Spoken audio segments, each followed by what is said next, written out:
If you're going to do something, do it well. And leave something with you. Leave a sign to let the world know that you were there. Have a good day. Aún la mención de su nombre produce escalofríos. Charles Manson.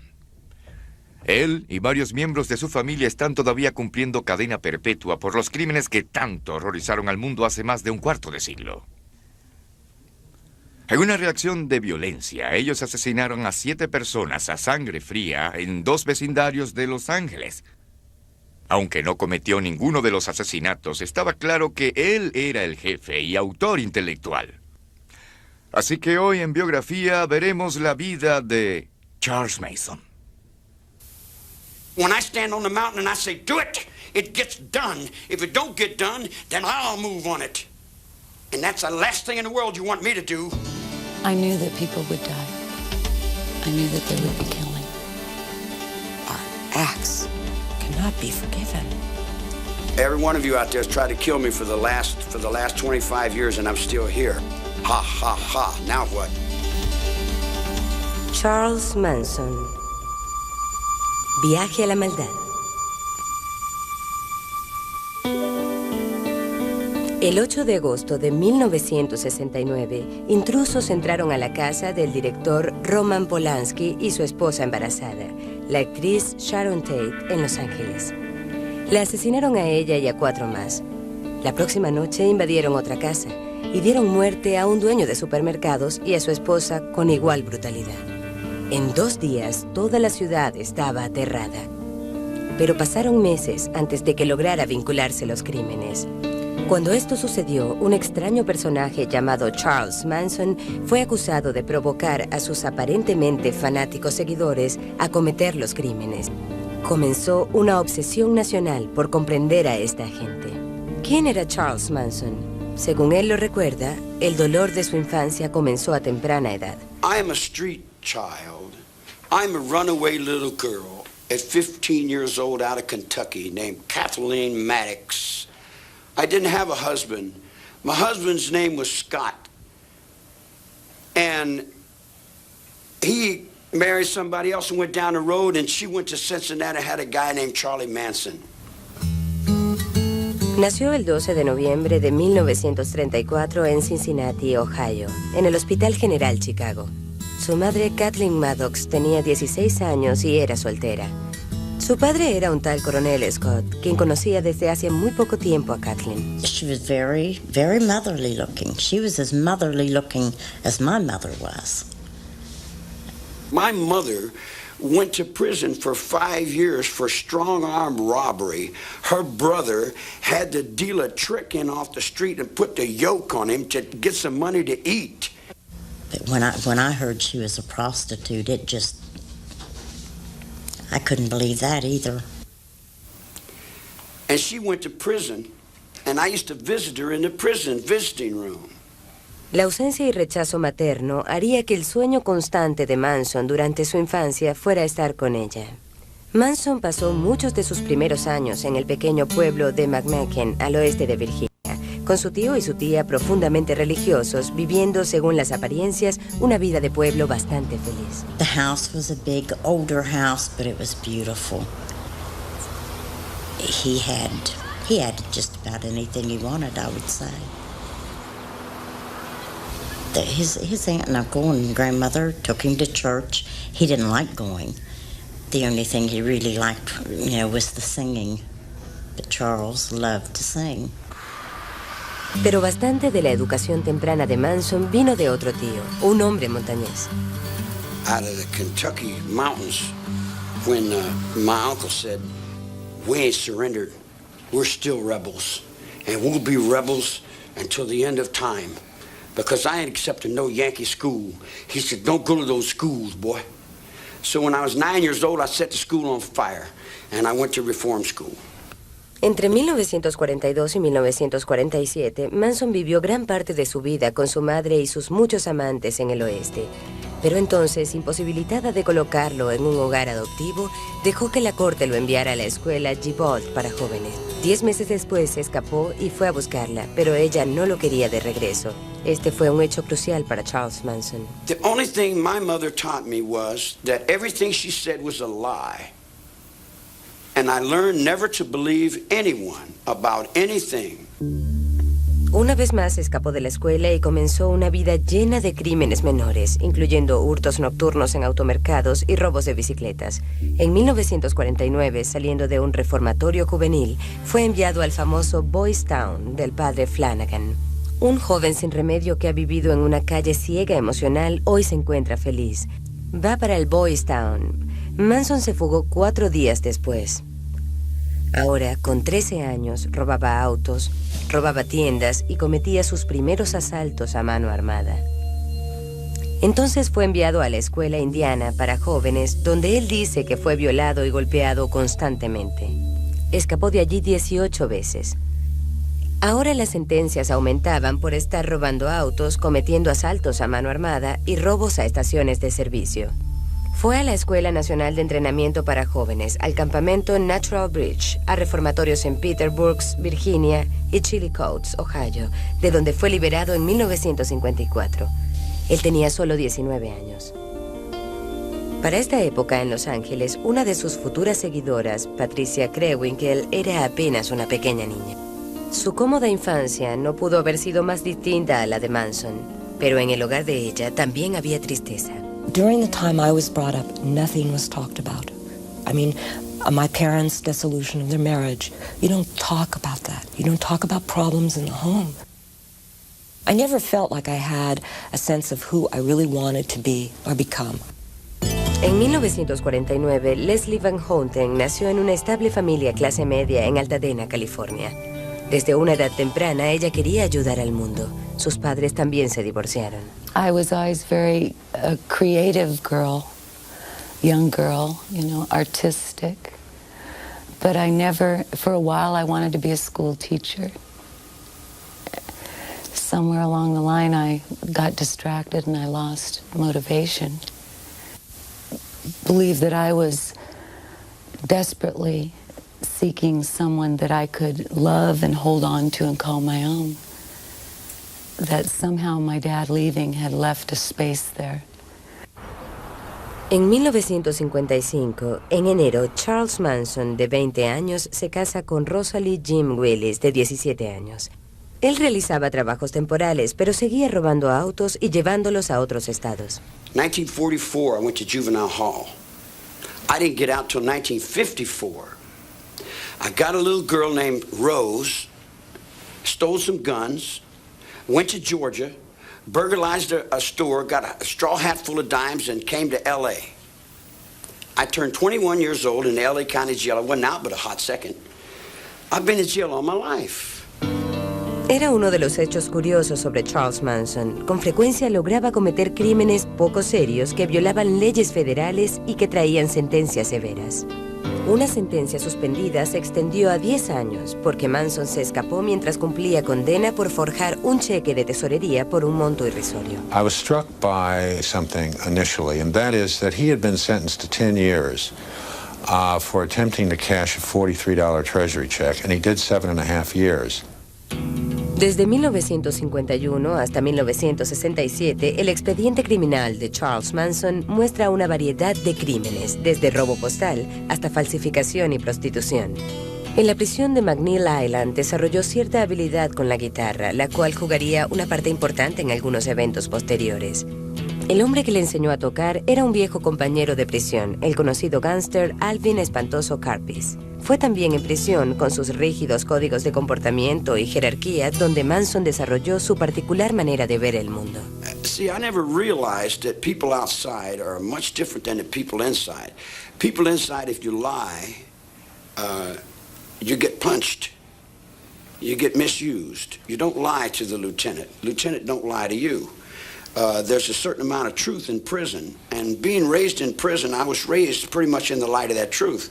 He did his own time. He pretty much refused to be programmed to go along with the expectations of the prison staff. He apparently spent a lot of time in his cell playing the guitar, writing music. He did attend a class, did very well in a power of positive thinking class, which I always thought was a part of his style. Fue liberado de prisión en 1967. Se ha dicho que él pidió no ser puesto en libertad, ya que había pasado más de 16 de sus 32 años preso y la cárcel era el único hogar que conocía. Además, Charles Manson nunca había experimentado vivir con una familia de verdad. Eso haría muy atractiva la idea de una familia propia. La cárcel representaba una vida de poco cambio para Manson, pero su vida en el exterior cambiaría radicalmente. El mundo era muy distinto ahora del que él había conocido antes de prisión, y era uno en el cual sus habilidades le servirían muy bien.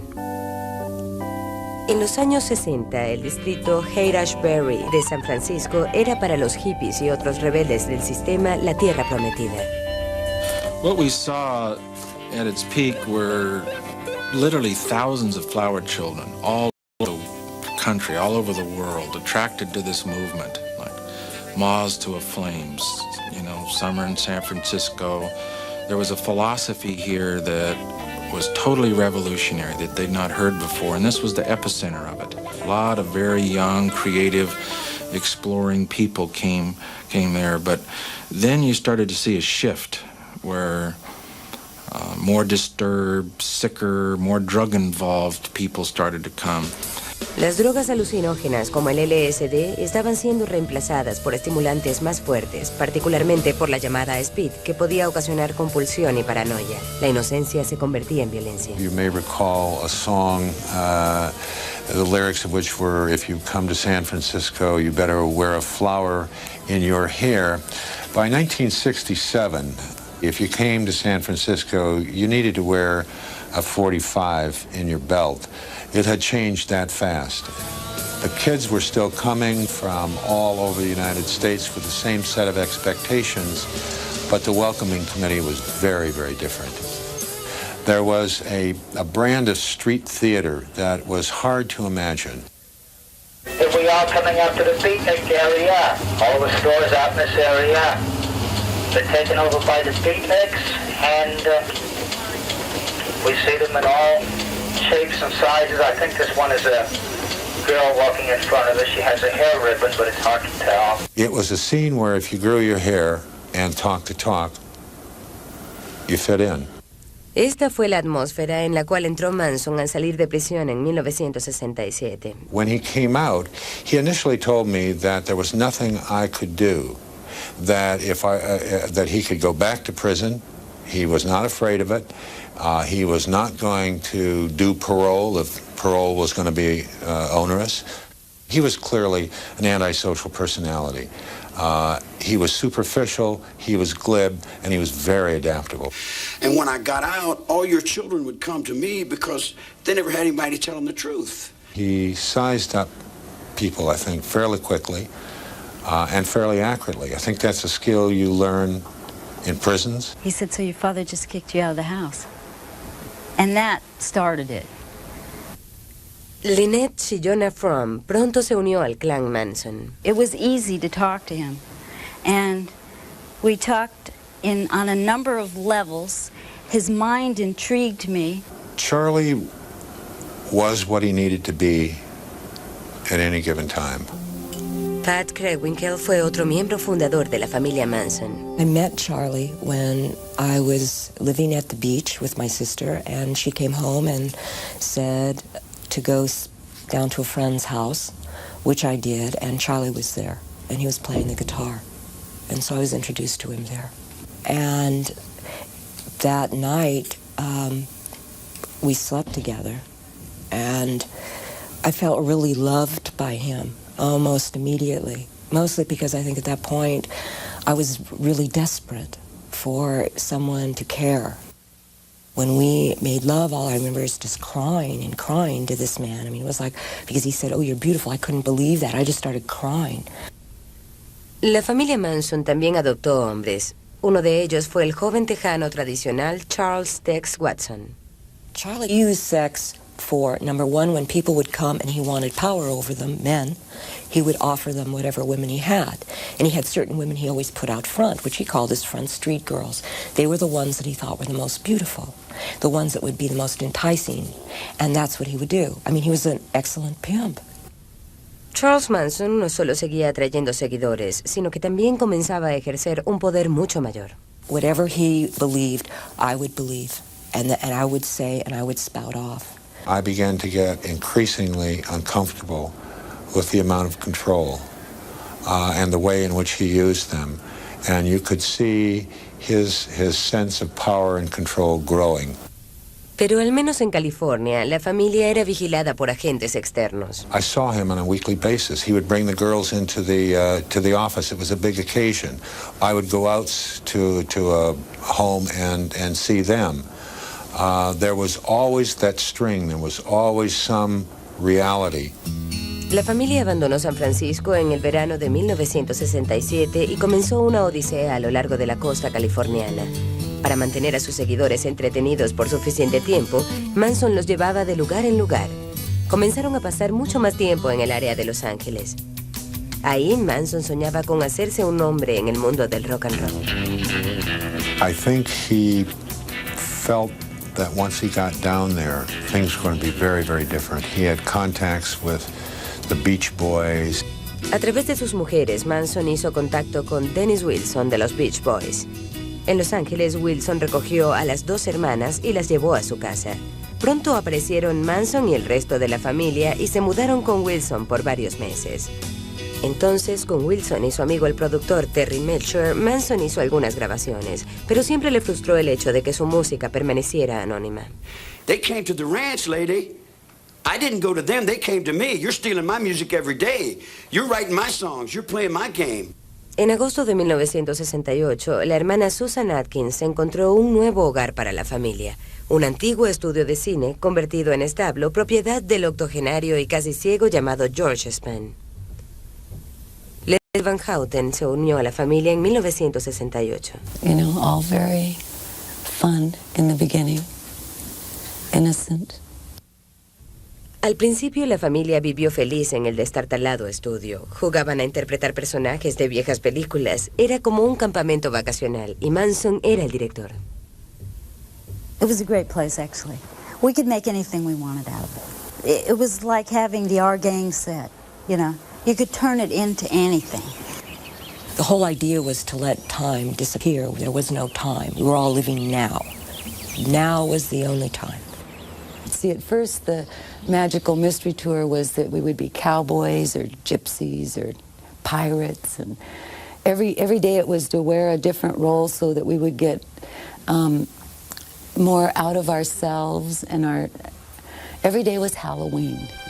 Perder la conciencia, destruir viejos egos y reemplazarlos con el ideal de Manson y su muy particular visión del mundo era la verdadera meta de toda esta actuación dirigida por él mismo. If you wipe away somebody's identity, say society is corrupt, forget about everything you ever learned, but then you substitute your own philosophy, it's like wiping the blackboard clean and then introducing your philosophy, and then you become the absolute leader. Poco a poco, la familia Manson se hacía más fuerte. One of his things was to stop you during the day, and he'd put your palms up to his, and then he'd move them in any direction that he could. Or he'd make a series of faces, and then you were supposed to try to keep up with them. And the whole thing was always geared toward just complete mirroring of him. Una poderosa manera de Manson para mantener el control era con drogas, especialmente LSD. We took hundreds of trips together. Los viajes psicodélicos eran ejercicios de manipulación total. With Charlie, he actually did almost like drug programming. I mean, he was the focal point at all times. And what seems so amazing is that he somehow, because acid is a very powerful drug, and it's like, I would feel like totally out of control, and yet I would watch him and he would seem totally in control. One of the things, when I look back, I realize I didn't always see him take acid. I don't think he did. The idea was to get rid of all the conditioning, to die in yourself.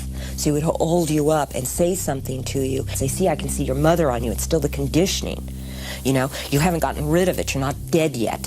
Sometimes he would reenact the crucifixion when we were on LSD. And it was very realistic. I would die for you. And then the questions would begin. would you die for me? Pero ¿cuál era la filosofía de Manson? Esta había comenzado con una noción de unidad y alabanzas al poder del amor, pero al pasar el tiempo empezó a transformarse en paranoia. Los mensajes a la familia se volvían cada vez más confusos. No existía el bien o el mal. La vida y la muerte eran realmente la misma cosa. De hecho, la muerte podía ser un paso correcto en camino a un mundo mejor. En el otoño e invierno de 1968, mientras Manson se veía más y más como predicador solitario, él y la familia pasaban más y más tiempo en un lugar que solo aumentaba su sensación de soledad. Un remoto campamento en el Valle de la Muerte. We really weren't in touch. We were allowed to listen to the Beatles and the Moody Blues and Manson's music. Sin embargo, Manson estaba al tanto de los acontecimientos en las ciudades norteamericanas. En el año de 1966 surgieron disturbios en los vecindarios negros de las ciudades más importantes. El clamor del poder negro se hacía sentir al tiempo que se adoptaban medidas más fuertes contra la guerra de Vietnam.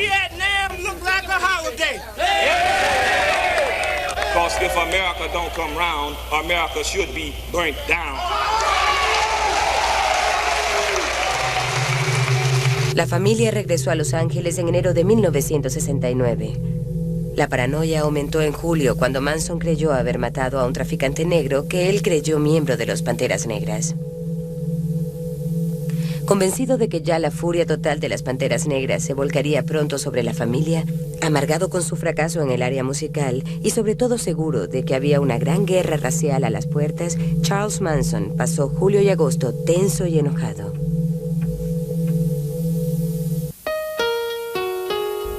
La noche del 9 de agosto de 1969, en una casa en Cielo Drive, en Los Ángeles, la actriz Sharon Tate, esposa del director de cine Roman Polanski, con 8 meses de embarazo, estaba en casa con sus amigos el peluquero Jay Sembrin, la millonaria Abigail Folger y el señor Wojtek Frykowski. Un joven llamado Stephen Parent también estaba en casa visitando a la empleada doméstica. Los asesinatos comenzaron con algunos preparativos en el rancho Span. I was with the children. We were in a trailer. I was with someone else, and we were in a trailer. And Charlie came and woke me up. And he said, "Get up. I want you to go somewhere." He said, "Get in the car." And I was in the car with Tex and Linda Kasabian and Susan Atkins. And he said, "Do everything that Tex says." And we were off. Tex Watson fue el primero en entrar a la casa. Cuando se consiguió a Stephen Parent sentado en su auto, le disparó 4 veces. We heard gunshots. He came back and told us to come with him. And we followed. Trying to get into the house, he eventually, I think he went through a window or something, returned to a front door and allowed the rest of us to enter. There was a man that he was dealing with, and I think that was Jay Sebring, I believe. He had him on the floor or something, and he was going to tie him up. And he asked Susan to check the back rooms. And what began to happen is a scuffle started taking place between Tex and the man and Jay Sebring, and he shot him. And everyone else at that point obviously was getting really frightened and scared. And what eventually took place is that there was an attempt to tie everyone up. And when there was an attempt to tie everyone up, eventually Abigail Folger started to get herself undone, and she took off. I ran after her with an upraised knife, and we went out through a back door out onto the lawn. And I started stabbing her. I ran her down, and I began to stab her. I remember her saying, "I'm already dead." Fue Tex Watson quien dio la mayoría de los golpes fatales en la casa esa noche. We were so locked in, it's just okay, this must be this, and when you just become more in more like a robot, somehow this must bring it. Los resultados fueron terribles. Había sangre por todo el lugar. Una cuerda amarrada 2 veces alrededor del cuello de Sharon Tate, lanzada sobre una viga y amarrada al cuello de Jay Sebring. Folger y Frykowski estaban en el césped. Stephen Parent estaba muerto en su auto. En la puerta principal, escrita con sangre de Tate, estaba la palabra cerdo. Aparte de presentar múltiples balazos y golpes, las víctimas fueron acuchilladas un total de 102 veces. When I got back to the ranch, we got out of the car, Charlie came up and asked everybody how it went.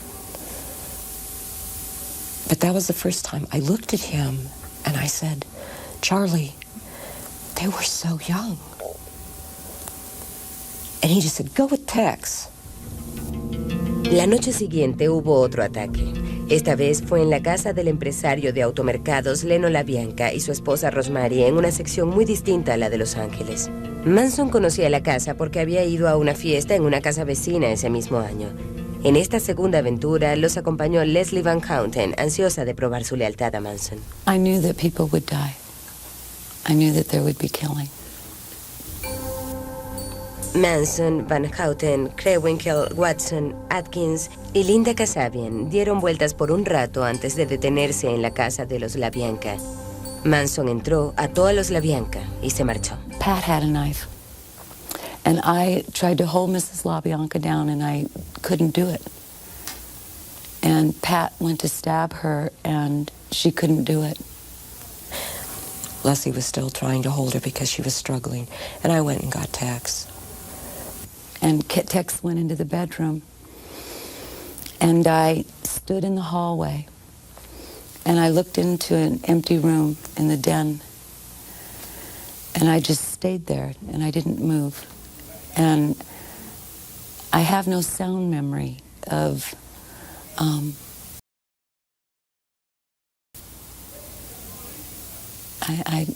all I remember is staring into that room. And then Tex turned me around and handed me the knife, and he said, do something. Because Manson had told him to make sure that all of us got our hands dirty. And I stabbed Mrs. LaBianca in the lower back about 16 times. La escena del segundo crimen no fue menos macabra que la de la primera noche. Había un tenedor de cocina clavado en el estómago de Leno LaBianca, un cuchillo en su garganta y la palabra guerra escrita en su piel. La señora LaBianca estaba en su habitación, su cabeza cubierta con una caja y un cable amarrado alrededor de su cuello. En las paredes, escrito con sangre, las palabras muerte a los cerdos y asciende. Y en la puerta del refrigerador, las palabras helter skelter, caos y confusión. I said, if you're gonna do something, leave something witchy. Just like I would tell you, if you're going to do something, do it well. And leave something witchy. Leave a sign to let the world know that you were there. Have a good day. Las 2 víctimas habían sido apuñaladas un total de 67 veces. Simultáneamente, las noticias de la primera noche sacudían Los Ángeles como un terremoto. There was a terrible fear, a terrible trepidation on the part of the Hollywood community that this killing, this ritualistic killing, had something to do with celebrityism. And so a lot of the high-profile Hollywood stars, apparently Sinatra left town. Tony Bennett was living at the Beverly Hills Hotel in one of the bungalows. He moved inside to be safe. Steve McQueen supposedly drove around with a gun in the front seat of the car now, all reacting to the Sharon Tate killings. It was amazing. Everyone's got a piece of the story. Everywhere you went, there was somebody say, did you know that they found the thing? And, you know. En esos días, toda California parecía querer una pistola. Una tienda de Beverly Hills logró vender 200 armas en 2 días. Conseguir un herrero tomaba de 1 a 2 semanas. La policía interrogaba a muchos famosos y algunos de ellos comenzaron a tener cuidado. Una persona del mundo del cine dijo, todos los inodoros en Beverly Hills están ocupados. Los Ángeles está asustado. Ahora comenzaban a circular los rumores. The first rumor that hit, as far as the crimes were concerned, was that it was drug-related. It was a drug hit. And on top of that, it was Roman Polanski's wife. People knew about Polanski's film, Knife in the Water, all of these strange, dark, mystical movies involving drugs and sex and killings. Sharon not only didn't use drugs. In the beginning, there were those who thought Roman had an involvement in this. Fueron conjeturas que Polanski rápidamente desmintió. It's terrible for him when he came back for the funeral. And Warren Beatty was telling me this. I mean, people thought he somehow had something to do, which of course he didn't.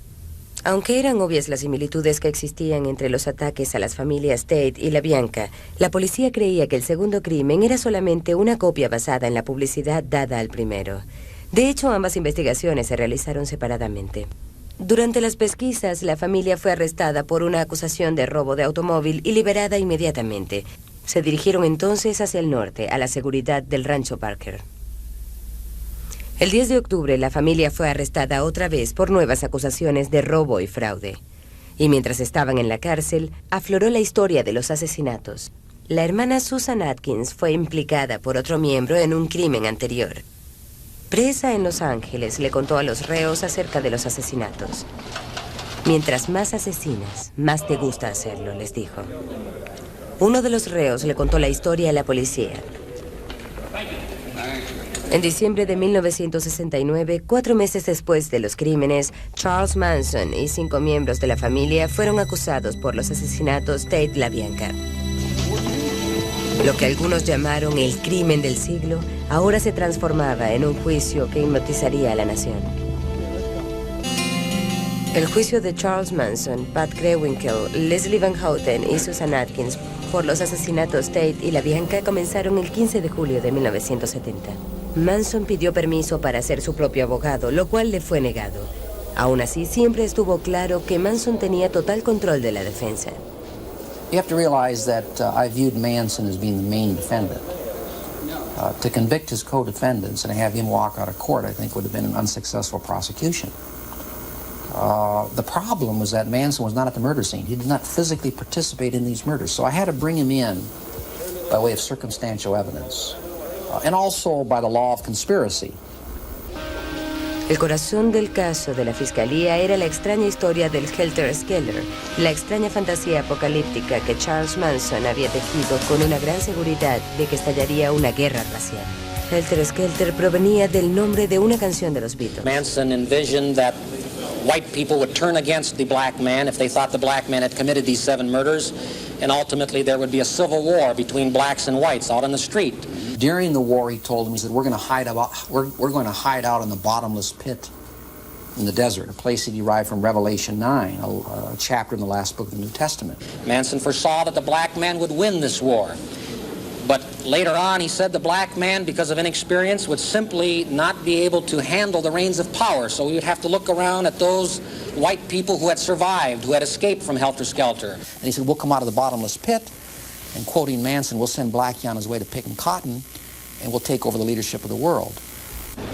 La principal testigo era Linda Kasabian, quien había conducido el auto durante la noche de los asesinatos. Ella acordó testificar a cambio de inmunidad. En la corte y en todos Los Ángeles se sentía una atmósfera tan extraña como los mismos acusados. It may be more than 6 months before the Tate case finally goes to trial here at the Hall of Justice, but Hollywood isn't waiting. 2 movies about the mass murders already are in the works. One producer said his film will concentrate on the hippie clan charged with murder and explain on the screen why they might have done it. Día tras día, Manson iba al tribunal y, utilizando sus trucos, intimidaba y divertía. He was playing the people. He was playing to the courtroom. He was playing to the press. We had quite a few staring sessions. He was always staring at people. He'd stare at the jury, and they would turn away. He'd turn around and stare at spectators. Durante el juicio, tal como ocurría en su vida diaria, las 3 mujeres seguían todas las órdenes de Manson. The entire proceedings were scripted by Charlie. Every day we'd meet and he'd decide, well, today I want you each to stand up and hold your hands in some stupid symbols. You're going to get up and scream. Each day was scripted. And that day we proceeded through the events. With Manson, he believed that everything we did was creating some picture that was going to go out in the universe and somehow change it bend it towards his will. La marcha diaria de Van Houten, Atkins y Kruewinkel, sonriendo y cantando, era enfadosa para quienes la vieran en las noticias. La canción que cantaban había sido compuesta por Manson.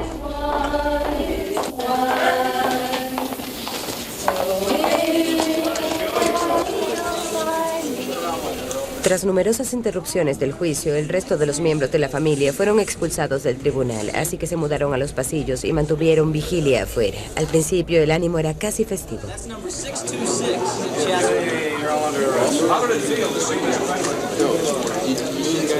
We saw them every day, you know. Come on, Squeaky, you can't really be serious about that, you know. And we would banter back and forth, and so there was a joviality. Pero tratando de impresionar al jurado, Manson escribió una X en su frente con un cuchillo, simbolizando su retiro de la sociedad. La semana siguiente, las 3 mujeres lo copiaron. La atención sobre el juicio ocasionó intervenciones no beneficiosas de altos niveles. El presidente Nixon habló sobre Manson en uno de sus discursos. Here is a man who was guilty, directly or indirectly, of 8 murders without reason. Here is a man yet who, as far as the coverage was concerned, appeared to be rather a glamorous figure. Al día siguiente, un sonriente Charles Manson le mostró el titular al jurado, mientras la defensa pedía la anulación del juicio. Esta fue negada a pesar de los esfuerzos de la defensa.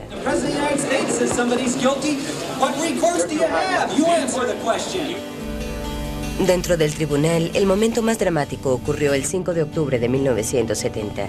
Manson saltó 3 metros hacia el juez. Fue sometido y el juicio continuó. El 16 de noviembre, la Fiscalía y la defensa tomaron un descanso. No se llamó a un solo testigo. Los frecuentes cambios en la defensa ocasionaban muchos problemas. También hubo gran desconcierto cuando el abogado defensor Ronald Hughes no se presentó al tribunal. Su cuerpo fue descubierto después en las afueras de la ciudad. Un exmiembro de la familia dijo posteriormente que fue asesinado por desacuerdos con Manson sobre la defensa de Van Houten. El 25 de enero de 1971, tras 9 días de deliberaciones, el jurado encontró a cada uno de los acusados culpables de homicidio en primer grado. En un juicio separado, Tex Watson también fue encontrado culpable y sentenciado a muerte. Cuando llegó el momento de la sentencia, las mujeres testificaron y trataron de exonerar a Manson. Ahora cambiaban las instrucciones de Manson. One of the things that Charlie always promoted about himself was, I don't lie. And all of a sudden he was asking every one of us to lie on a daily basis about something. Oh, say this, say that. And we're going, but I didn't do that. And it was like, you lie? A God lies? El 29 de marzo, el jurado propuso al juez la pena de muerte para todos. El juez siguió la recomendación. En protesta, las mujeres se cortaron el cabello. Before that clerk reads that verdict, you don't know what he's going to say, life or death. It's a very tense, suspenseful moment. And I looked over at Manson, and his hands were trembling. Now, here's someone who always spoke about the beauty of death.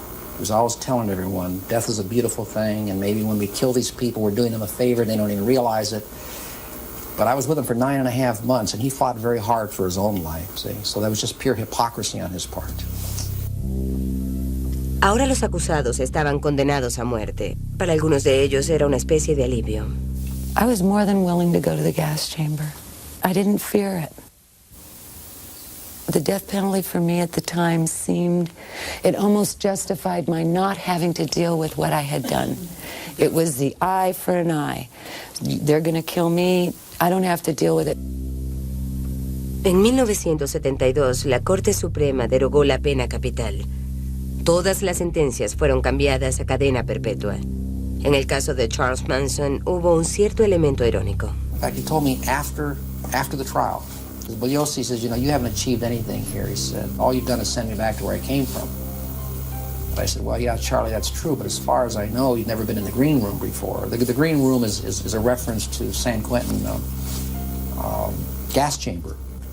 The next year, I was driving my car, and the car radio was on. And I heard where the U.S. Supreme Court had set aside the death penalty, Furman versus Georgia. And the very first thought that came to my mind is that what Manson had told me at the end of the trial was true. That all we did is send him back to where he came from, and he doesn't mind prison life. So in a sense, and I hate to say this, in a sense, Manson has beaten the rap. Esto fue en 1972. Pat Krenwinkel y Leslie Van Houten todavía eran mujeres jóvenes, con una vida por delante, una vida para asumir lo que ellas habían hecho.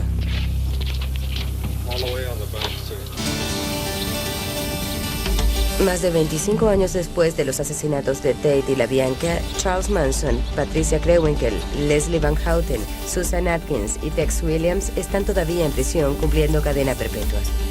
Todos han pedido libertad bajo fianza numerosas veces, pero nunca se les ha otorgado. Manson ni siquiera asiste a todas sus audiencias de libertad condicional. Hoy Charles Manson tiene más de 60 años. Ted Watson y las mujeres están en sus 40s. Escuchar a Manson, Krenwinkel y Van Houten hablar hoy en día es oír recuerdos muy distintos de los eventos ocurridos hace un cuarto de siglo. If anything, the older I get, the harder it is. Mrs. LaBianca was younger than I am now. I took away all that life. I see blood in here every day. Every day someone's getting shot, someone's getting cut, someone's getting beat. I've lived in that all my life, woman. That don't wrinkle up my forehead. You can pile 100 dead bodies up in front of my cell and it don't set me to do nothing.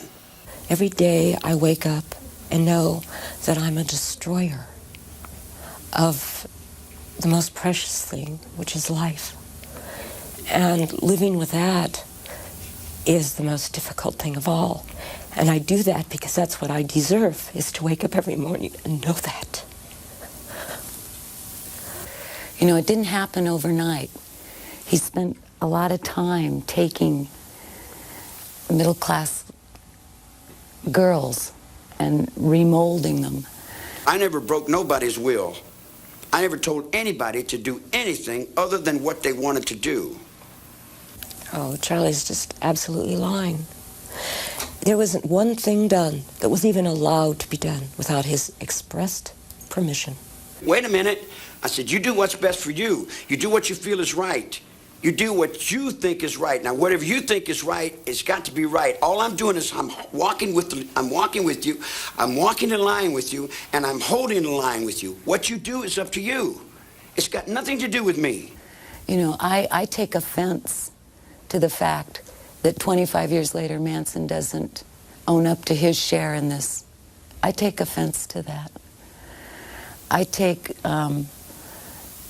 responsibility for my part. And part of my responsibility was helping create him. Every once in a while I get letters from children. And they seem to think that what we did is all right. There is nothing that we did that is all right. Nothing. He was not Jesus Christ or Satan. He was a very odd, bizarre, high-energy little antisocial who had some poor, confused, middle-class dropouts who decided to follow him. And he got into a situation where he had enormous power over these people, and he pulled it all together into this incoherent, hateful kind of plan. And there was no one there to say, Charlie, girls, this is crazy. Desde el juicio en 1971, 8 veces se le ha negado la libertad a Manson. Su próxima audiencia es en abril de 1997.